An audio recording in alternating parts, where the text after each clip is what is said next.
दोस्तों, एक लड़का अपने 3 दोस्तों के साथ मिलकर एक 5 स्टार होटल में ईद का पार्टी करने के लिए जा रहे थे। तो रास्ते में जितने सारे गरीब और बेसहारा लोग मिल रहे थे, सभी को कुछ न कुछ खाने का चीज देते थे और उससे कुछ पैसा देते हुए कहते थे, ईद मुबारक हो, आपकी जिंदगी में वो सारी खुशियां मिले जो आप चाहते हो।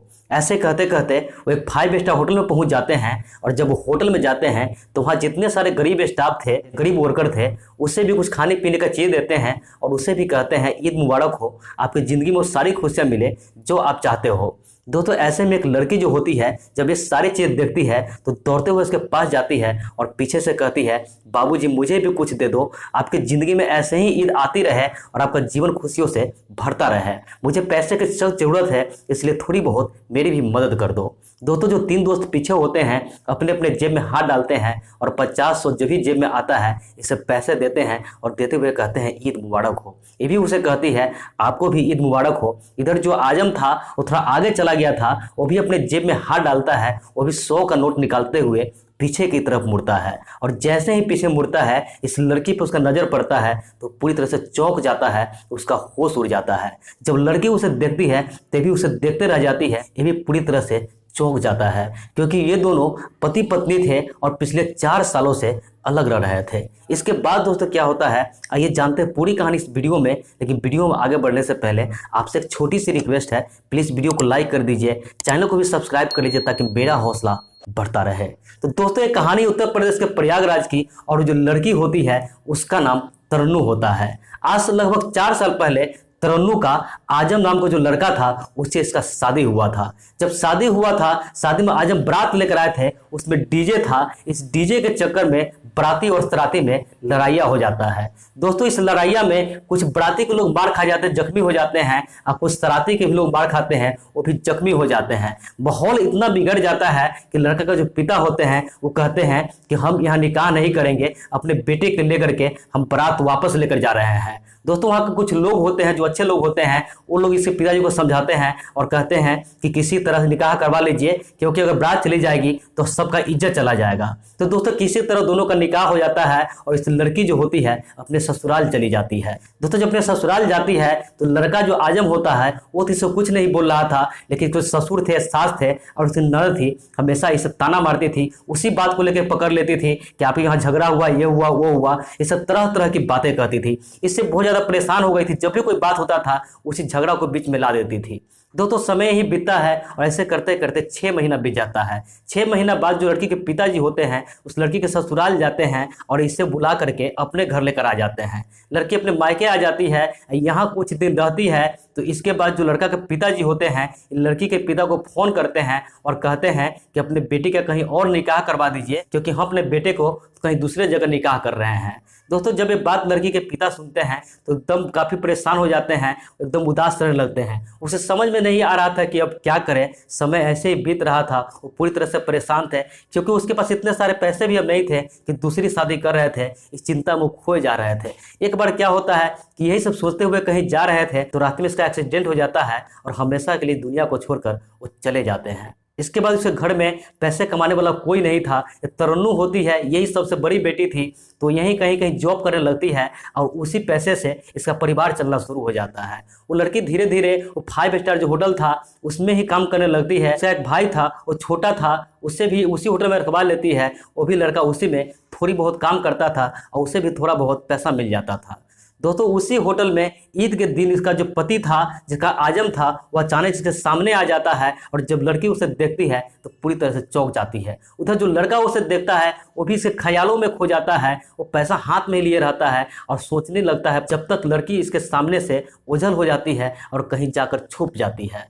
दोस्तों, इसके बाद क्या होता है कि इसका जो दोस्त होता है, इसका दोस्त कहता है कि यार क्या हुआ कि तुम किस ख्यालों में खोया, वो लड़की चली भी गई और तुम पैसा अपने हाथ में ही रखा रह गया। दोस्तों, थोड़ा सा रिलैक्स होता है और कहता है कि ऐसे कोई बात नहीं है, चलो हम लोग एंजॉय करते हैं। इसके बाद अपने रूम में चला जाता है और उस रूम में जा करके 4 बोतल दारू का ऑर्डर करते हैं।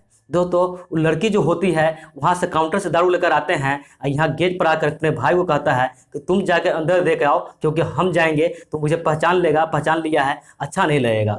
दोस्तों इसके बाद जो लड़का होता है वो अंदर लेके जाता है और अंदर ले जाकर फिर 4 बोतल शराब देते हैं। दोस्तों ये लोग पी लेते हैं और थोड़ी देर बाद फिर से 4 बोतल का ऑर्डर करते हैं। फिर से लड़की जाती है, फिर से लेकर आती है और फिर से अपने भाई को कहती है कि तुम अंदर लेकर आ जाओ। फिर से वो लड़का अंदर देकर आता है। ऐसे 2-2 बोतल पी लिया होता है और तीसरे बोतल का जब ऑर्डर करती है तो इस लड़की को बुरा लगता है। अपने भाई को कहती है कि जाकर उसे मना करो, कहो कि ज़्यादा शराब नहीं पीने के लिए, क्योंकि नहीं चाहती थी कि इसका जो शोहर होता है वो ज़्यादा शराब पी उसका तबीयत खराब हो जाए। तो कहती है उसे जाकर मना करो, कहो गर्मी का मौसम है, इतना ज़्यादा शराब नहीं पीने के लिए, नहीं तो तबीयत खराब हो जाएगी। दोस्तों जो लड़का होता है, इस तरन्नू का भाई होता है, उसके रूम में जाता है और कहता है कि आप इतना ज़्यादा शराब नहीं पिए, आपकी तबीयत खराब हो जाएगी, वैसे भी गर्मी का मौसम है।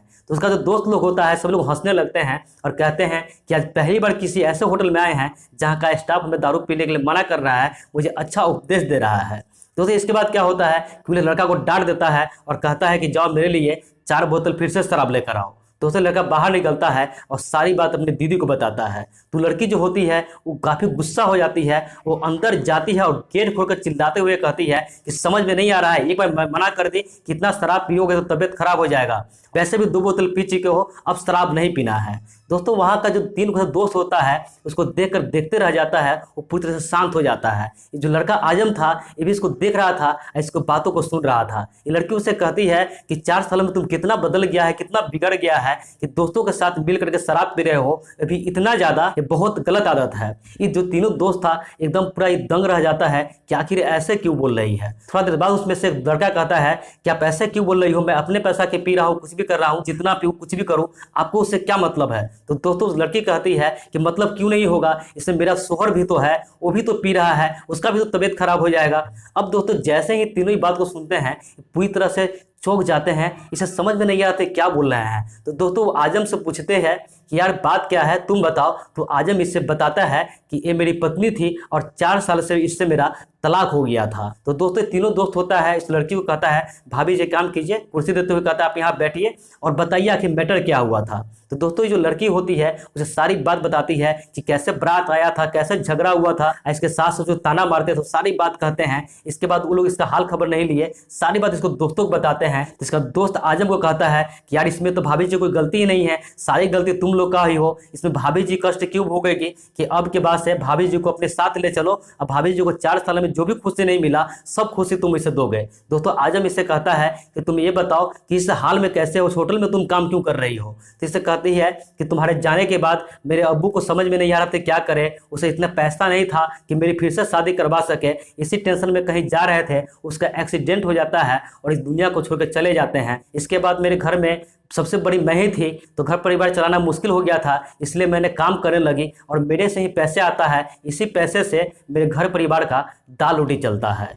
दोस्तों जब ये बात आजम सुनता है तो इसको आंखों से आंसू बहने लगते हैं, ये भी फूट फूट के रोने लगते हैं और ऐसा कहते हैं मुझे माफ़ कर दो, मेरे से गलती हो गई कि अब तुमको ये सब करने की जरूरत नहीं है, अब तुमको हम अपने साथ ले चलेंगे। दोस्तों इसके बाद क्या होता है कि इसे चारों दोस्त होता है, सभी लोग गाड़ी में बैठते हैं, इस लड़की को भी बैठाते हैं और इसके घर जाते हैं। इस लड़की के जब घर जाते हैं तो इसके जो अम्मी होते हैं, इसके अगल बगल लोग होते हैं, वो काफ़ी खुश हो जाते हैं क्योंकि 4 साल बाद जो घर का दामाद था वापस वहाँ गया हुआ था। तो लोग सब बहुत अच्छे से खातिरदारी करते हैं, तो कि ईद भी था तो हम बहुत अच्छे से मान प्रदान करते हैं, वहाँ एकदम खुशी का माहौल था। इसके बाद सबको खिलाते पिलाते हैं, सभी लोग खा लेते हैं। तो खाने के बाद क्या होता है, लड़का होता है कहता तुम मेरे साथ मेरे घर चलो, तो लड़की उसे मना कर देती है। ये लड़की कहती है कि मैं आपके साथ नहीं जा सकती क्योंकि मेरे घर परिवार को देखने वाला मेरे सिवा कोई नहीं है, इसलिए मैं आपके साथ नहीं जाऊँगी। तो इसका दोस्त लोग कहता है कि भाभी जब चिंता मत कीजिए कि हम लोग बहुत अच्छा पैसा कमाते हैं, हम सभी मिलकर परिवार को हेल्प करेंगे, आपके परिवार में कोई दिक्कत नहीं होगी। आजम भी कहता है ठीक आप चिंता मत कीजिए, मेरे पास इतने पैसे हैं कि हम अपना और आपके परिवार का भी ख्याल रख लूंगा। इसके बाद तरन्नुम तैयार हो जाती है, उसके साथ अपने ससुराल चली जाती है और वहाँ अच्छे से रहने लगती है। तो दोस्तों आप लोग बाराती में जाते हैं और झगड़ा करते हैं, तो आप लोग झगड़ा करके चले आते हैं, लेकिन कहीं ना कहीं इस चीज़ को भुगतना उस लड़की को पड़ता है, उस लड़का को पड़ता है, उसके परिवार को पड़ जाता है। इसलिए आप लोग से हाथ जोड़ के विनती है कि आप लोग बारात जाते हैं तो बारात में झगड़ा ना करें, और बाकी लड़की के सास ससुर होते हैं उस लोगों से भी अनुरोध कर रहे हैं कि लड़की सब कुछ छोड़ के अपने ससुराल आती है, इस आशा पे आती है ताकि उसको अच्छा प्यार मिले। तो तमाम सास ससुर से अनुरोध है कि उसे माता पिता के जैसे प्यार दीजिए, न कि उसको टॉर्चर कीजिए या उसको ताना मारिए। बाकी मेरा कहानी कैसा लगा कमेंट करके जरूर बताएं। तो मिलते हैं ऐसे किसी नेक्स्ट वीडियो में, जब तक के लिए जय हिंद, वंदे मातरम।